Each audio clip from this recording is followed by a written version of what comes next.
a la hora de vivir nuestra fe católica con todas sus consecuencias. Por eso ruego a Santa María siempre vive, a los ángeles, a los santos y a vosotros, hermanos, que intercedáis por mí. Dios Todopoderoso, te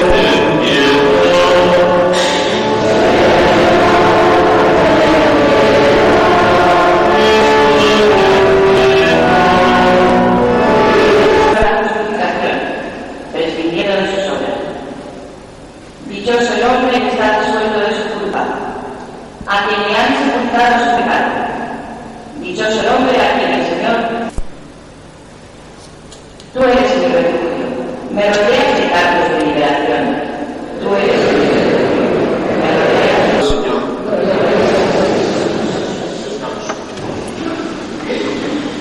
Estamos celebrando esta memoria de San Juan de Beus, San Isaac Joves y compañeros jesuitas, mártires allá en el siglo XVII, y comérselos delante de ellos. Luego les curaban para que siguieran viviendo, o les cortaban los dedos, o les cortaban las narices, etc. Y ellos lo sufrían por amor a Jesucristo. En concreto, San Juan Brevet estuvo 3 años prisionero, como un esclavo cualquiera, entre los indios hurones, entre los iroqueses. Los iroqueses nunca se llegaron a convertir, los hurones se convirtieron hasta que ya el superior del que conoció y le permitieron entrar al refugio. El hombre que no tenía manos, que escribía, diríamos, con sus puñones, pidió permiso al Papa para poder celebrar la Santa Misa. Y el Papa le contestó, de Dios. Y en ese sentido, aunque no estrictamente, pero sí en un sentido amplio, cada uno de nosotros estamos llamados a vivir este martirio de invierno. No valéis más que los gorriones. Que San Juan Brevet, San Isaac Joves y sus compañeros jesuitas mártires, que don Saturnín, próximo beato de la Iglesia Católica, nos conceden vivir siempre abandonados en esta providencia amorosa de Dios. Oremos al Señor para que la sangre de los mártires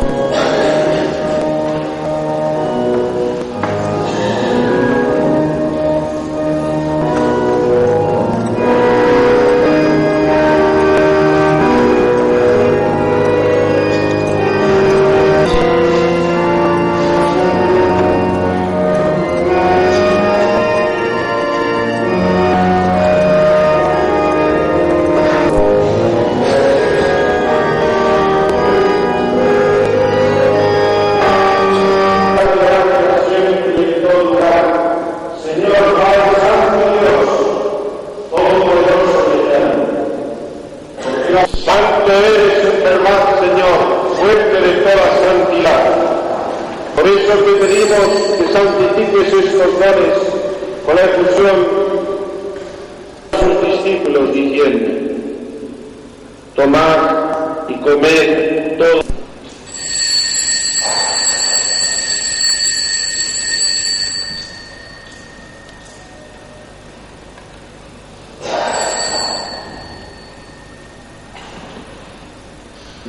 Y bebed todos de él, porque este es el cáliz de mi sangre, sangre de la alianza nueva y eterna, que será derramada por esta fe. Pues y cuantos vinieron en tu amistad a través de los tiempos, redendados por tu Hijo Jesucristo, compartirnos de todos los males, Señor, y concédenos la paz en nuestros días, para que, ayudados por tu misericordia,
próxima beatificación de don Saturnino, que fue párroco y arcipreste de Talavera, párroco de esta parroquia, hoy nos va a dirigir la palabra don José María Alsina Roca.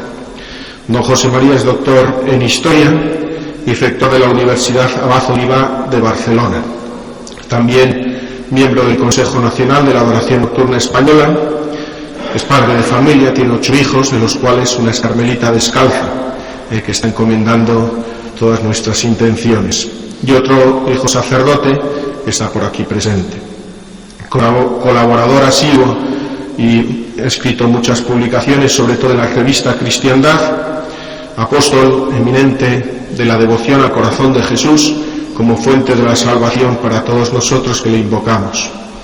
También dedica gran parte de su apostolado a la formación de jóvenes en la universidad y también en Escola Cordis Jesu, al cual pues dedica lo mejor de su tiempo, de su corazón, y el cual yo me cuento. Vamos a pedirle, pues eso, le damos las gracias y nos disponemos todos a escuchar sus palabras que nos van a hablar de la historia de España como esta semilla de mártires, de cristianos que ha dado a la Iglesia. Nada más, le dejamos con su palabra.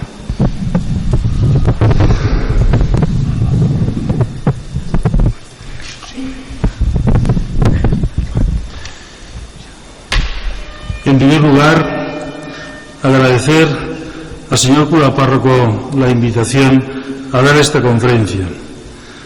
Hablar de los mártires no es un trabajo, sino un privilegio.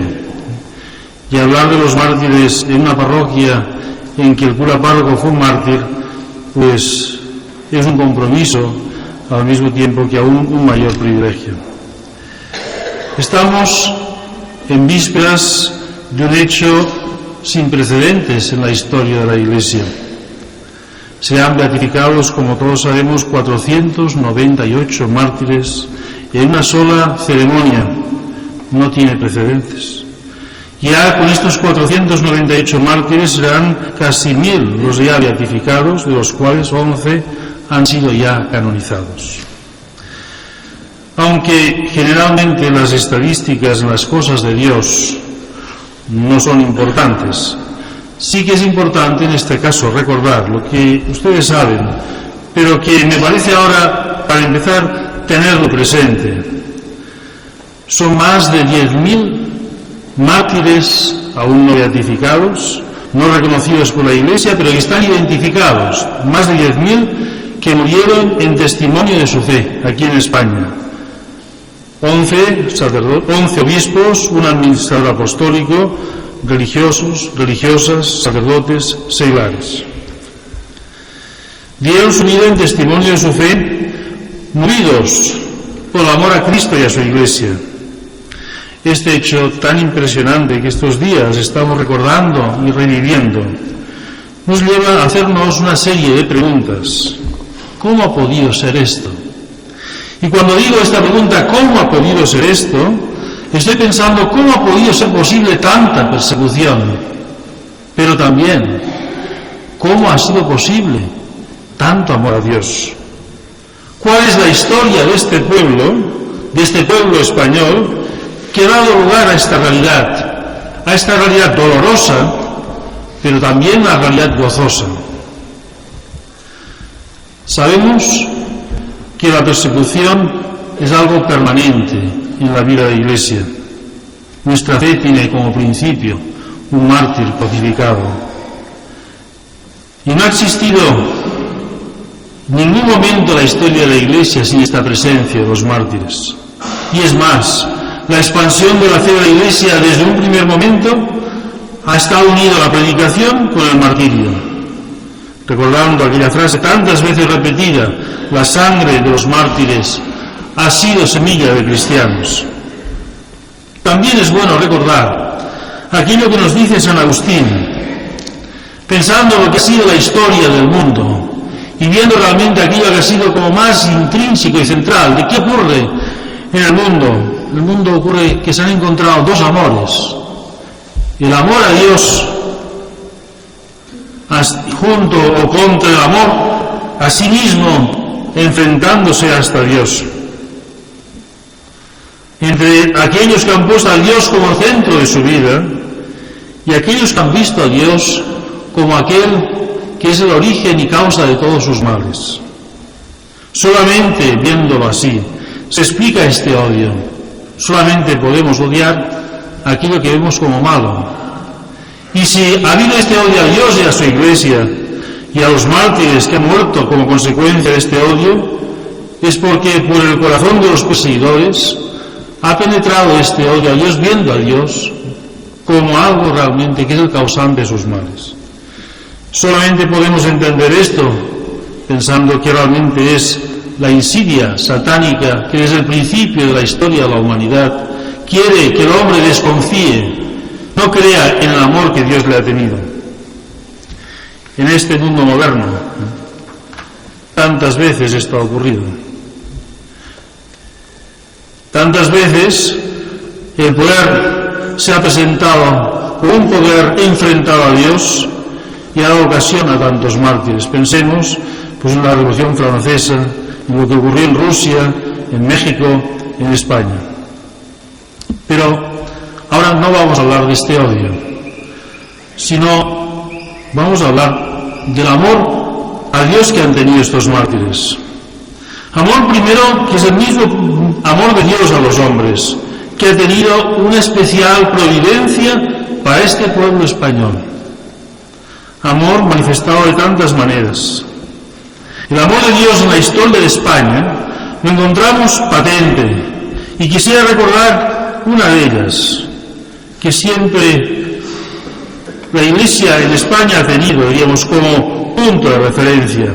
Son aquella promesa del Sagrado Corazón de Jesús al Padre Hoyos: reinaré en España con especial predilección.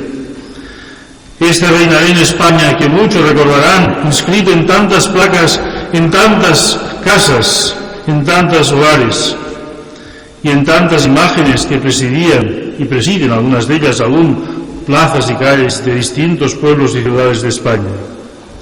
Este reinaré que ha resonado en el corazón de tantos españoles, y porque lo tenían en el corazón, lo pudieron tener en sus labios en el momento de su muerte. ¡Viva Cristo Rey! Estaban recordando esta promesa del corazón de Jesús y al mismo tiempo también estaban anunciando que este reino un día será una realidad. Pero siendo tan importante, no es el único testimonio de la providencia que ha tenido Dios sobre nuestro pueblo. A lo largo de toda la historia se ha ido manifestando esta providencia. Si ante esta afirmación de que Dios ha tenido esta especial predilección por España, alguien pudiera pensar que estamos haciendo de Dios, para entendernos, un nacionalista españolista, yo diría que estaría muy equivocado. Sería contraria a nuestra fe pensar que Dios no mira con detalle, no está indiferente a nuestras vidas. Tiene una especial providencia de cada uno de nosotros. Pues si tiene una especial providencia de cada uno de nosotros, también la tiene, no faltaría más, de nuestras familias, de los pueblos, de las naciones. La historia de nuestro pueblo es una historia de fe, que va unida con tantos aspectos y tantas circunstancias. No es extraño, por otro lado, nadie tenía que sorprenderle que esto fuera así, que pudiera ser así. Nuestra fe, la fe cristiana, va unida a la elección de un pueblo, del pueblo escogido, del cual se le promete el Mesías. Y Dios, a lo largo de la historia, ha tenido especial cuidado de los pueblos, y ha tenido una especial providencia, y una especial, diría, también vocación para cada uno de los pueblos que han aceptado esta fe. Nosotros, hoy estamos aquí, porque hemos recibido una fe a través del bautismo, pero que haya sido posible este bautismo es debido a que nuestras familias nos trajeron a la Iglesia y han vivido en un pueblo cristiano. Hay que decir con toda rotundidad y con toda convicción que sin los mártires hoy no estaríamos aquí, no simplemente recordándonos, sino muy probablemente nuestra fe quizá no estaría presente en nuestras vidas.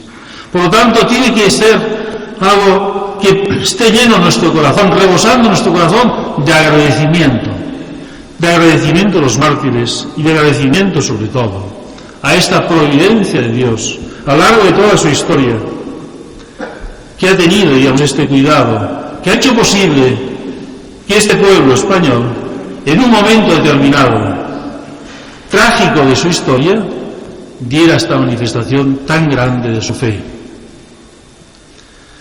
Recordando la promesa a la cual antes hacía referencia,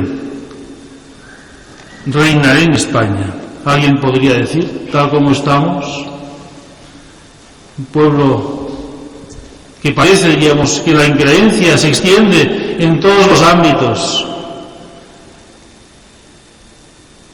Es posible decir que esta palabra ya se está cumpliendo, esta promesa. Y miren, de algún modo podemos decir que sí, misterioso. Pero este modo, sobre todo, evidente en el momento del martirio. Tantos mártires. Ningún pueblo ha dado tantos mártires en tan poco tiempo. ¿No es esto una forma de hacer realidad esta promesa de reinaré en España? Dios sabe cuáles serán los planes que tiene Dios sobre nuestra patria y cuáles serán realmente los beneficios de la intercesión de estos miles de mártires que están en el cielo para que su sangre realmente caiga fructuosamente sobre nuestras vidas, es decir, su testimonio de fe y de amor. Vamos ahora en el tema que nos ha sido encomendado, es decir, hacer un recuerdo de esta historia de nuestro pueblo y viendo realmente cómo Dios ha tenido una especial providencia.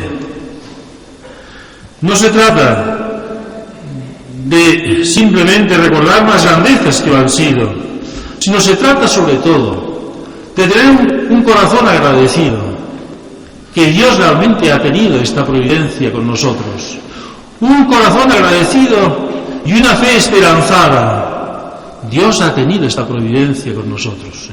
Y por lo tanto Dios ha mostrado este amor para este pueblo. Y esto es lo que nos vuelve a tener esperanza, a pesar de que los nubarrones están realmente encima de nuestras vidas. La historia de España es una historia admirable. Sin embargo, no quiero ocultar que junto con esta historia admirable también hay historia de infidelidades, de tibiezas, de frivolidades e incluso de lucha contra esta fe. Pero este no es el tema elegido. Hoy recordamos la fidelidad de esta Iglesia a la providencia de Dios. Por otro lado, también tendríamos que recordar que no siempre el martirio ha venido precedido de una vida ejemplar. Muchos mártires, y se afirman repetidas veces y con fundamento, se dice antes de su martirio ya podían haber sido, digamos, su vida merecía después de haber sido elevado a los altares porque era una vida de santidad. Así es. Y como este dan de Dios como un regalo que les hace a estos santos ya, que es el regalo del martirio. Sin embargo, hay casos que vemos biografías, y esto ha ocurrido a lo largo de toda la historia de la Iglesia y también en nuestros mártires, que su vida realmente no fue una vida ejemplar. Al principio, en la historia de la Iglesia, cuando surgen en época romana los primeros mártires que llegaron al martirio no siendo precedidos por una vida ejemplar, se inició una polémica. Y los gnósticos decían, estos no son verdaderos mártires, son unos hipócritas. No vivieron santamente y sin embargo después hicieron alarde de su amor a Dios dando su vida. No había sinceridad. Sin embargo, la Iglesia no aceptó este criterio, sino todo el contrario. Aquellos que no habían llevado una vida ejemplar y finalmente dieron su vida por amor a Dios y en testimonio de su fe, son quizá los más grandes mártires, porque en ellos brilló la gracia de Dios sobre la fragilidad humana. Porque el martirio es esto, no es fundamentalmente un acto de heroísmo, que también lo es, sino es un acto de amor, un acto en que el amor de Dios se queda manifiesto en la vida del mártir. Y digo esto pensando en la historia de España, que si alguien dijera, en esta historia de España también hay muchas infidelidades, esto no nos importa ahora. Nos importa realmente cómo la gracia de Dios ha triunfado tantas veces en esta historia de España y se ha manifestado en grandes gestas en favor de la fe y de la Iglesia. Y así, de este modo, se manifiesta que no es la gloria de los hombres, sino la gloria de Dios a la cual nos estamos refiriendo. Y esta gloria de Dios se manifiesta en nuestra historia.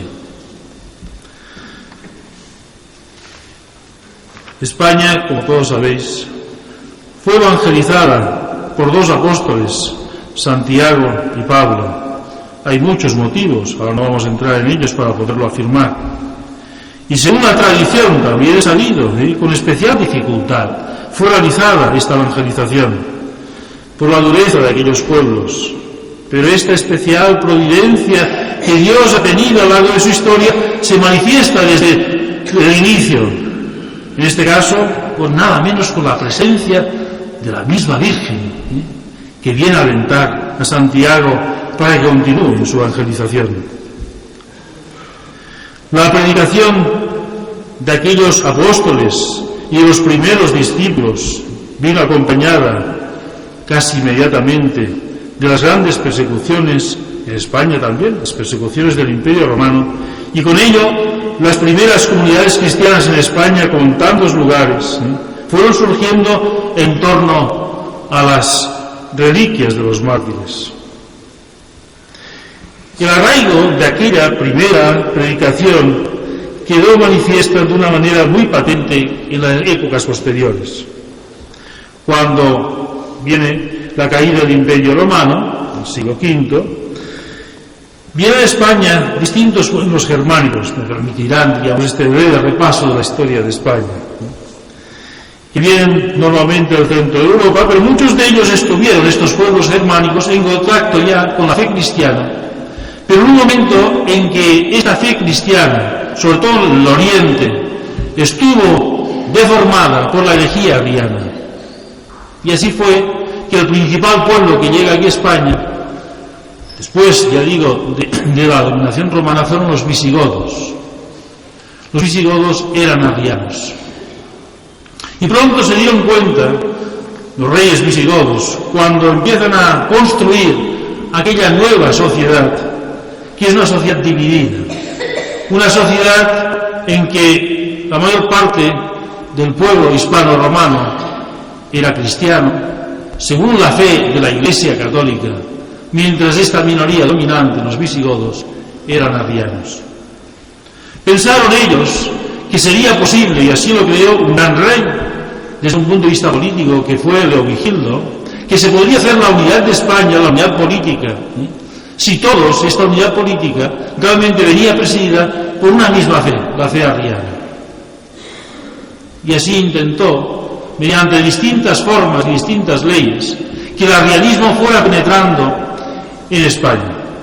Pero se encontró la resistencia de la misma corte real, en la persona nada menos de su hijo Hermenegildo. Su hijo Hermenegildo, que enviado gobernador en Sevilla, desde allí levanta la bandera de la insumisión, que no obedece a su padre en este intento de que en España penetre la fe arriana. Bien, ante esta situación, que era una situación religiosa y política, intervino el hermano de Hermenegildo, hijo también de Leovigildo, para facilitar, digamos, una salida airosa. Y de hecho, digamos, prometiéndole a su hermano Hermenegildo que su padre le perdonaría, digamos, por su levantamiento, pues aceptó, digamos, volver, digamos, a la obediencia de su padre. Pero una vez lograda, digamos, esta obediencia, fue obligado a dar testimonio de que él aceptaba la fe arriana. Como consecuencia de ello, murió mártir. Tenemos un primer mártir, después de los mártires de la época romana, un nuevo mártir, Hermenegildo, que tendrá una gran importancia. ¿Por qué? Porque años después, en 589, se reunía en Toledo un concilio, el tercer concilio, y allí nada menos Recaredo, el hermano del mártir, que entonces era rey. Él, junto con toda la corte, abjuran del arrianismo y profesan la fe católica. Allí estará un gran santo, San Leandro, realizando un sermón en el cual, ya no simplemente, expresa la alegría de la Iglesia por contar realmente con un pueblo ya todo él católico, sino al mismo tiempo profetiza que esta Iglesia tendrá una gran expansión y va a evangelizar a otros pueblos. Es un momento importante para la historia de España. Empieza, en que la fe católica se hace presente en todos los ámbitos, desde el 589. Pero aquella monarquía visigotica era una monarquía que desde un punto de vista político tenía grandes debilidades, grandes rencillas internas, y como consecuencia, cuando en el norte de África, como consecuencia de la expansión musulmana, están allí los bereberes ansiosos de penetrar en este reino que tenía gran fama, por sus riquezas, pues los bereberes vendrán aquí a España aprovechando las divisiones internas sin grandes resistencias. Y así nos encontramos en el 711, que empieza la invasión musulmana. Una invasión que en principio no tenía el propósito de invadir toda la península, sino simplemente hacer un saqueo, llevarse lo que se pudieran. Pero se ve que realmente las autoridades políticas no están unidas y cede la resistencia, y al cabo de pocos años aquellos musulmanes bereberes han ocupado toda la península. Y no solamente han ocupado toda la península, sino que penetran más allá de los Pirineos y tuvieron que llegar hasta Poitiers, donde allí por Carlomagno fueron detenidos, 732, pocos años. Desde aquel momento empieza, ya la resistencia frente a este avance musulmán. Fíjense que fue un momento decisivo en la historia de toda la cristiandad. ¿Por qué? Porque si el poder musulmán llega a penetrar en toda Europa, hoy nos encontraríamos con una Europa semejante a lo que es el norte de África, en que ha desaparecido toda huella de la fe cristiana. Pero no fue así. No simplemente porque fueron detenidos, sino que después en España empieza a surgir la resistencia, que es lo que conocemos con el nombre de la Reconquista, a partir prácticamente de los mismos años. Aquellos núcleos que en distintos lugares del norte de España resistieron a la dominación, no la aceptaron y empiezan a preparar la Reconquista. Sean 8 siglos de Reconquista, 8 siglos que han marcado en todos los sentidos la historia de España. De los 20 siglos de nuestra historia, tenemos 8, que es una guerra contra el poder musulmán, una guerra en la cual se lucha naturalmente por la independencia, pero se lucha sobre todo y ante todo porque España vuelva a su fe cristiana. Hay conocimiento de lo que ha ocurrido en el norte de África, no ha quedado signo, y a veces olvidamos que las cristiandades del norte de África fueron cristiandades importantísimas. Allí nació nada menos que San Agustín. No quedó nada, lo barrieron todo, no han quedado ni las iglesias. Y España estuvo, en trance de que esto pudiera ocurrir, y evidentemente hoy no estaríamos aquí.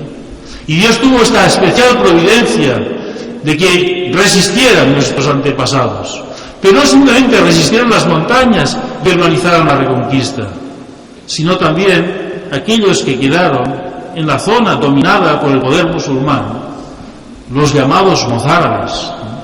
Esos también llegó un momento que vieron cómo todos ellos iban adoptando de momento las costumbres, el modo de vestir, la lengua de los dominadores. Y vieron que como consecuencia de todo este proceso terminaría finalmente por también perder la fe. Y surge en Córdoba, en el siglo X, una resistencia tenaz, una resistencia de enfrentamiento con aquella situación, y son los mártires cordobeses, nuevos mártires, siglo X. Estos mártires fueron decisivos para la historia de España, para que después, cuando llegara la Reconquista, se encontraran que la Iglesia no había desaparecido. Si no, nos hubiéramos encontrado, que Sí, al cabo de los siglos, cuando fuera avanzando de distintos núcleos la reconquista, hubieran llegado a lugares en que ya no había verdaderos signos de identidad cristiana. Gracias, una vez más, a los mártires. 8 siglos.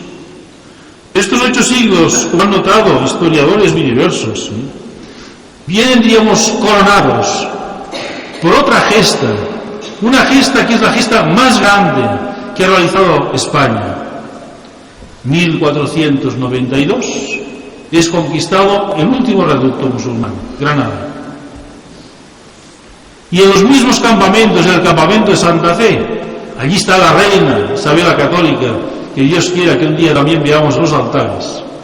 La reina Isabel firma las capitulaciones de Santa Fe con Cristóbal Colón. Aquello es el principio no de la conquista, sino de la evangelización de América. Y una fe se extenderá como no se había extendido desde la época de los apóstoles. Las grandes expansiones de la fe católica fueron la época apostólica y en segundo momento cuando vino la evangelización de América. Realmente gesta que hoy día, digamos, por tantos motivos, digamos, tergiversada, ejemplar. El legado de aquella fe. Cuando yo he estado viviendo una época larga en América y después he tenido ocasión de visitar distintos países y siento que uno saca la misma experiencia. Qué fe la de aquellos pueblos. México, Chile, Santo Domingo, Argentina, qué fe. Y aquella fe tan profunda es la fe que predicaron aquellos españoles, tantos misioneros que fueron. Muchas veces después, con poca presencia, porque había pocos sacerdotes y a veces con una vida moral también que dejaba mucho que desear, pero aquella fe, ¿cómo arraigó? Es la fe, digamos, que de alguna manera se extiende cuando después de 8 siglos se ha estado luchando por esta fe.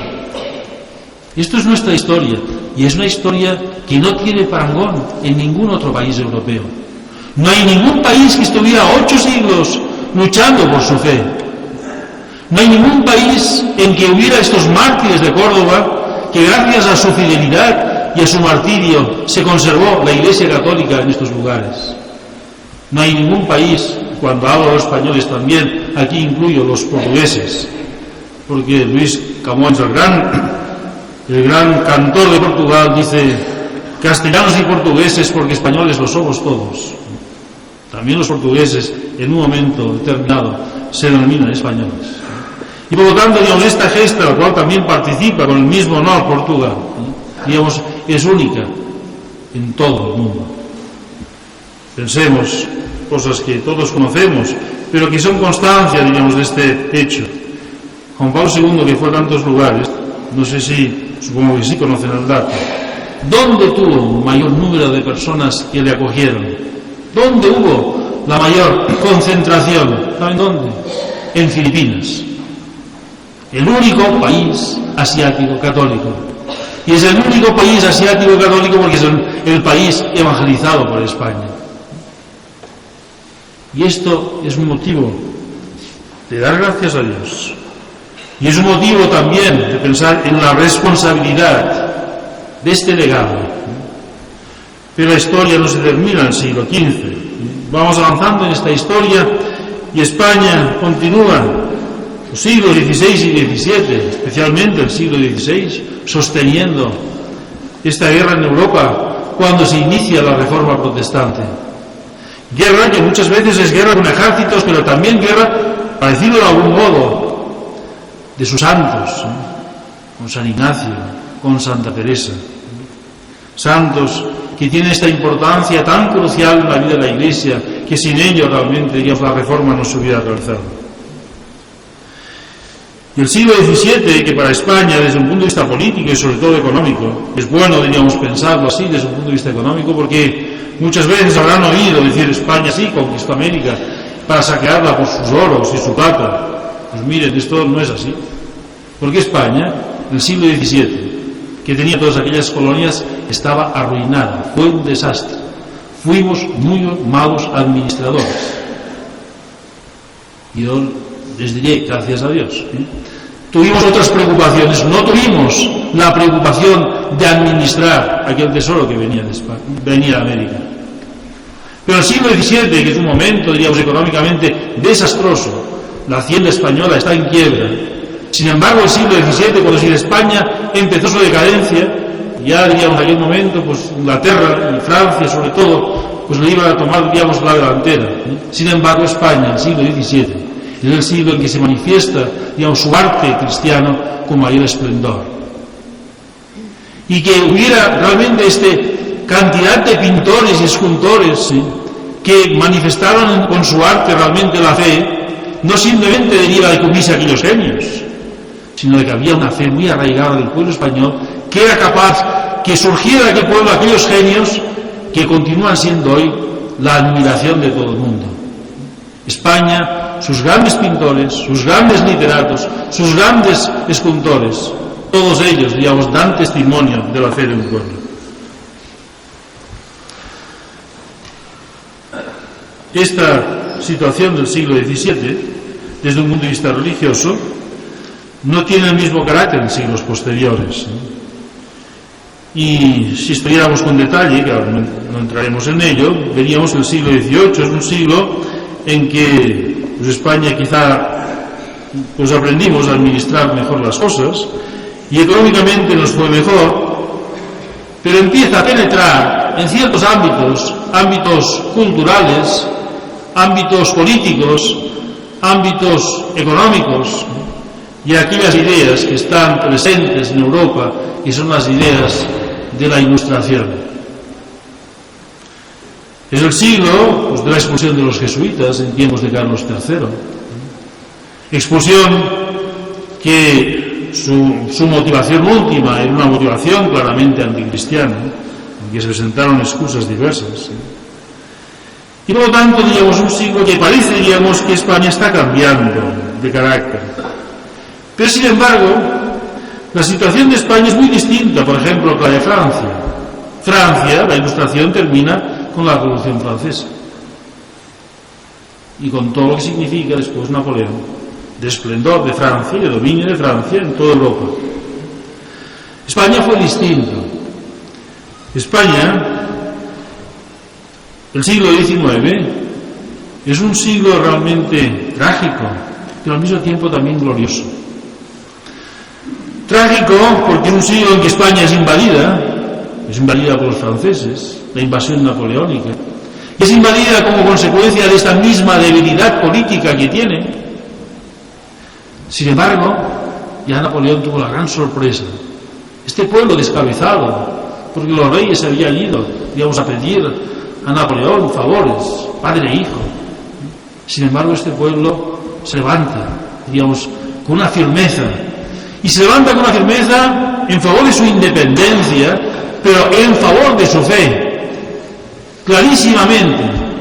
Vieron que realmente con Napoleón que venían todas aquellas ideas que habían triunfado con la Revolución Francesa y habían sido causa de persecución y causa de martirio de tantos sacerdotes y religiosos y religiosas. Recuerden las carmelitas.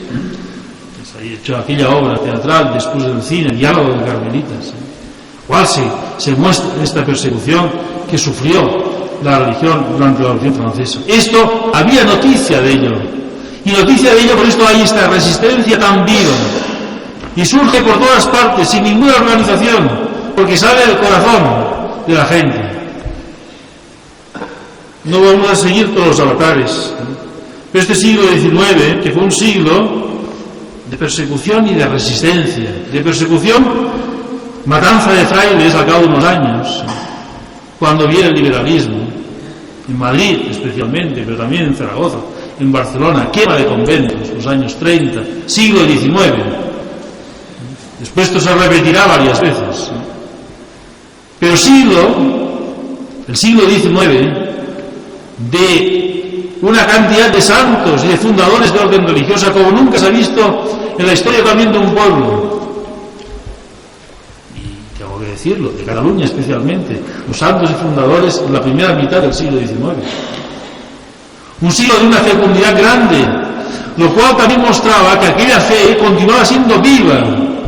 ¿Cuántas órdenes religiosas existentes en nuestros días, si estudian su historia, verán que su fundador, alguien que vivió el siglo XIX?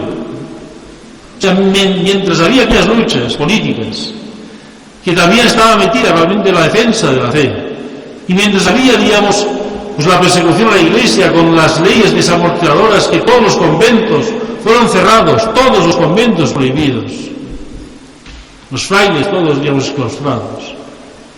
La Iglesia se le quitó todo, se dejaron los templos exclusivamente, y no todos. No había orden religioso, no había enseñanza religiosa. Esto ocurre en el siglo XIX. España sufrió, la Iglesia, una gran persecución.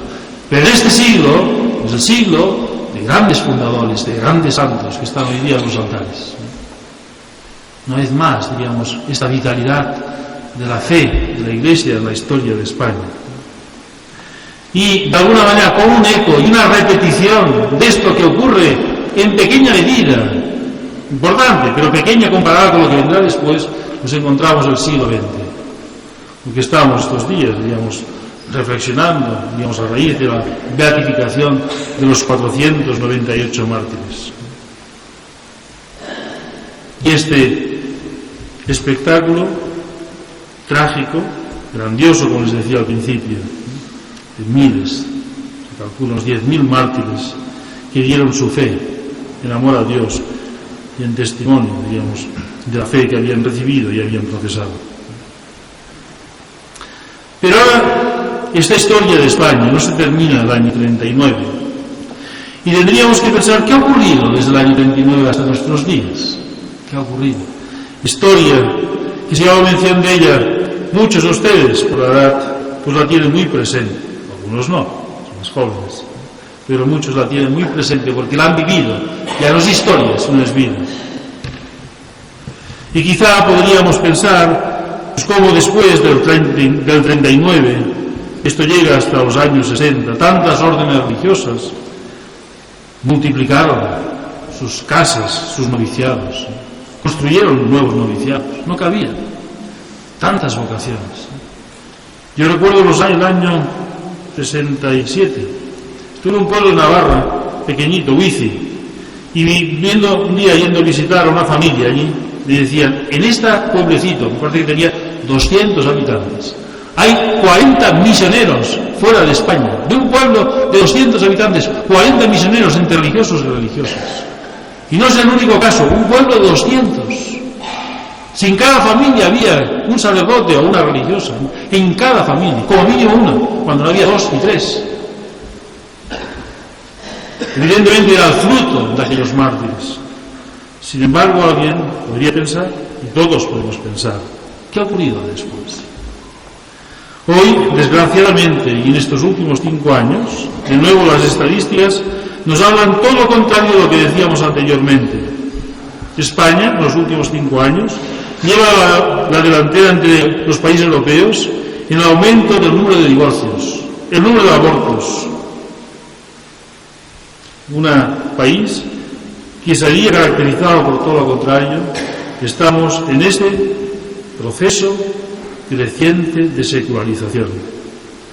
Tantos ámbitos ya de la juventud de nuestros días, parece, digamos, que la fe no ha sido anunciada. Parece, digamos, que realmente la historia de España ha dejado de ser la historia de tantos siglos. Me permito leerles unas palabras de Menéndez Pelayo, con que termina su famosa historia de los heterodoxos. Y es un resumen de todo lo que hemos dicho, y al mismo tiempo después un anuncio de lo que va a ocurrir. Nos servirá esto para recordar lo que hemos ido reflexionando y también para hacer una última reflexión final.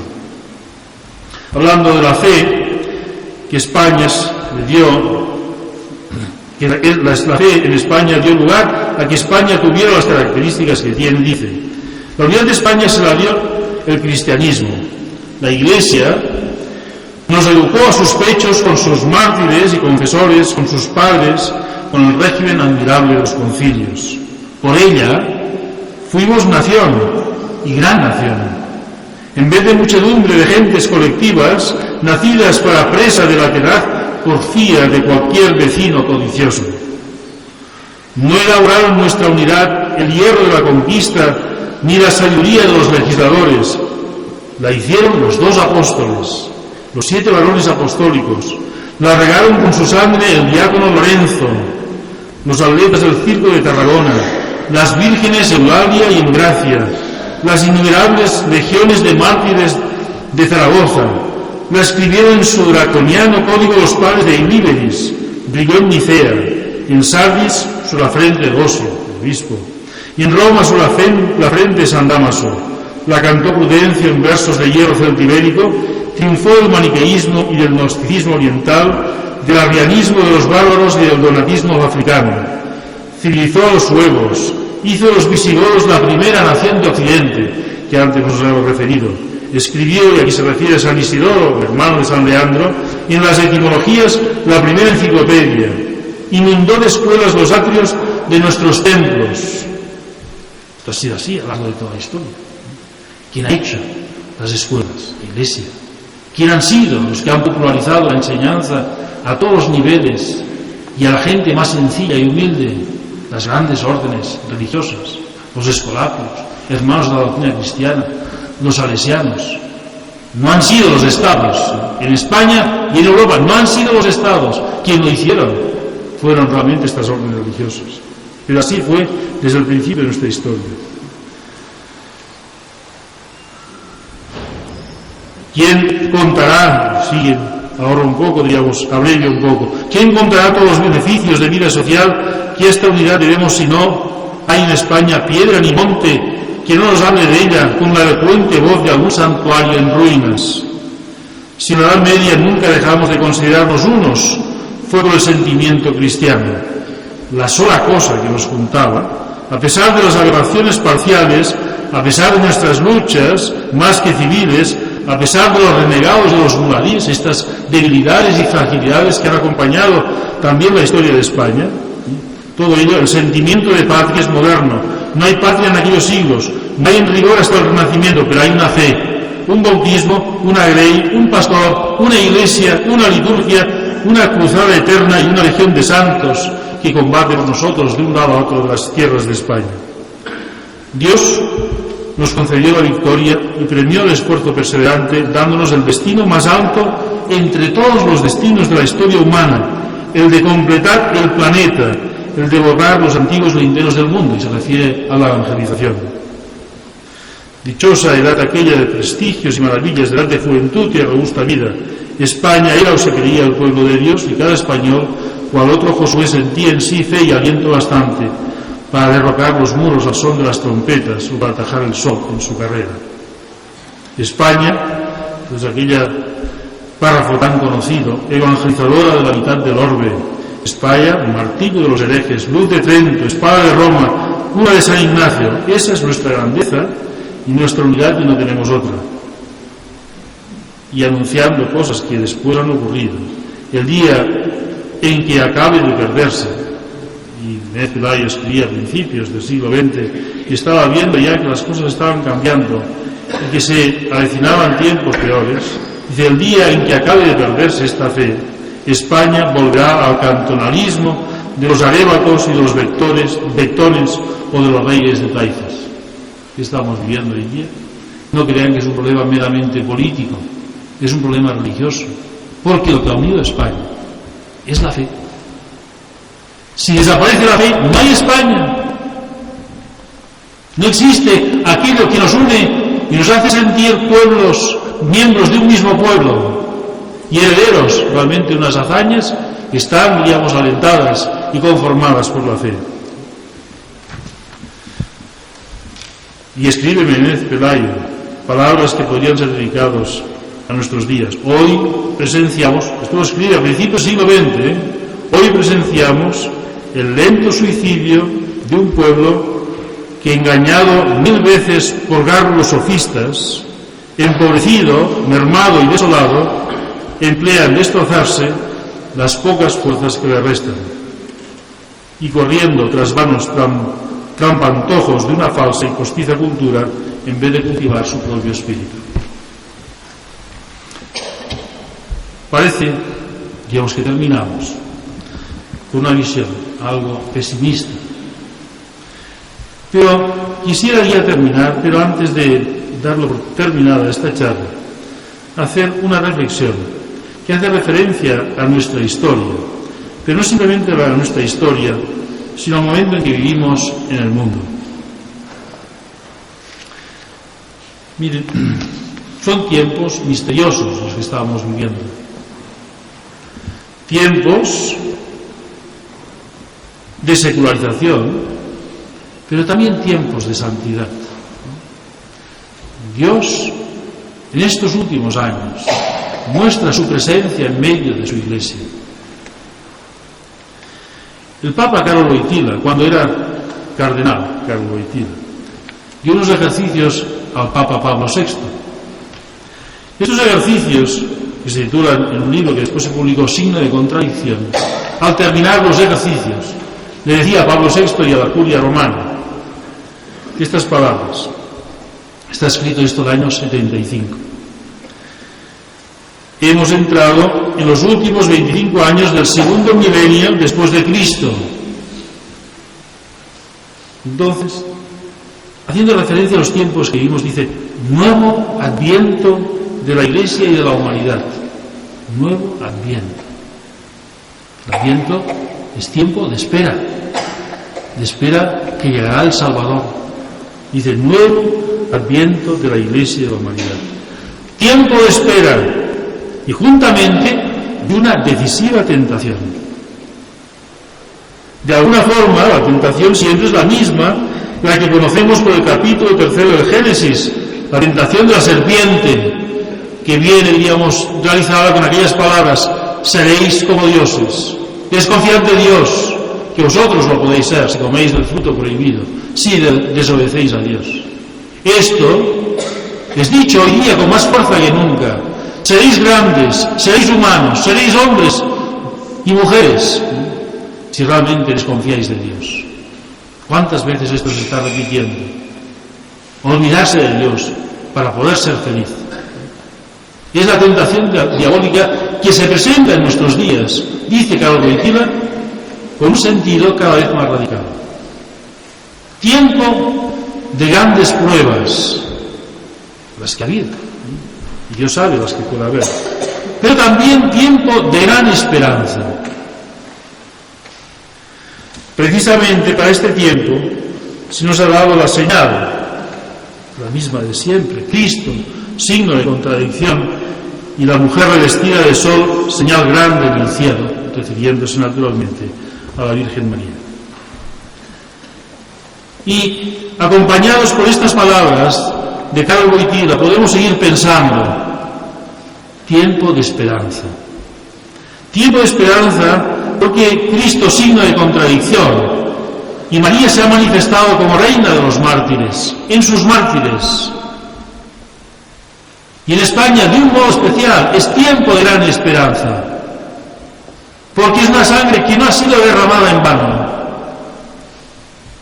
10.000 mártires que están rezando permanentemente ante Dios por nosotros, porque en España continúe la fe. El martirio siempre es un signo del triunfo de la gracia de Dios sobre la fragilidad humana. Fragilidad que se manifiesta de una manera especial cuando el hombre se aparta de Dios y cuando más necesario es ese triunfo. Pero los mártires, no simplemente en ellos se manifiesta ese triunfo, sino también son anuncio profético del triunfo que prepara Dios sobre el mundo. En España, como en México, tantos mártires murieron en sus labios con aquel grito, ¡viva Cristo Rey! Y de alguna manera tendríamos que decir que aquellos mártires estaban recordando o repitiendo aquello que nos dice el Apocalipsis. El reino de este mundo ha venido a ser el del Señor nuestro y Jesucristo, que reinará por los siglos. Su reinado es el que anuncia con su muerte los mártires. Muchas gracias.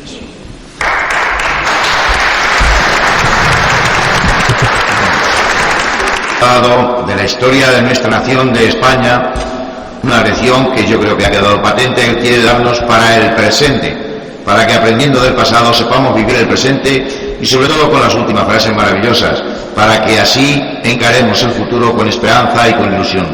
Solo le agradecemos de verdad que haya querido dejar muchas de sus obligaciones en Barcelona para venir a compartir con nosotros este momento maravilloso y que también nos ayuda a todos. Muchas gracias, don José María, presencia entre nosotros.